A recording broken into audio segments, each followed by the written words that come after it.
तर मित्रांनो, हा कोणत्या कॉन्सर्टचा बँड नाहीये, तर ह्या बँडमुळे तुम्हाला ओंकारेश्वरमध्ये मिळणार VIP ट्रीटमेंट. तर कसं, यासाठी हा व्हिडिओ बघा, मग समजेल.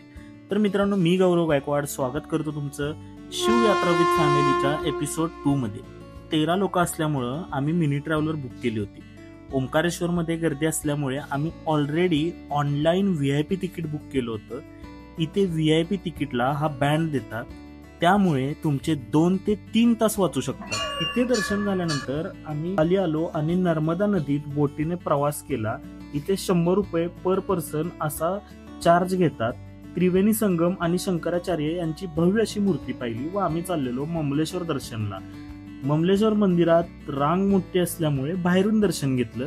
इथे तुम्हाला जागोजागी रुद्राक्ष विकणारी माणसं भेटतील, तरी घेताना ओरिजिनल आणि डुप्लिकेट बघून घ्या.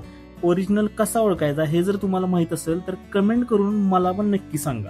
पुढे 4 ते 5 तासाचा प्रवास करून आम्ही पोहोचलेलो महाकाल नगरी उज्जैन येथे. पहाटेच्या भस्मारतीचं बुकिंग तर काय भेटलं नव्हतं, त्यामुळे रात्री 11ची शयन आरती आम्ही अटेंड केली. आणि आरती वेळी इथे एक वेगळीच ऊर्जा होती, एक वेगळाच अनुभव जो मी कधीच शब्दात सांगू शकत नाही. अशा प्रकारे आमचा डे 2 इथेच संपला. होप तुम्हाला व्हिडिओ आवडली असेल. व्हिडिओ आवडल्यास व्हिडिओला लाईक करा, इन्स्टाला फॉलो करा आणि यूट्यूबला सबस्क्राईब करायला बिलकुल विसरू नका. भेटू आपण नेक्स्ट एपिसोडमध्ये.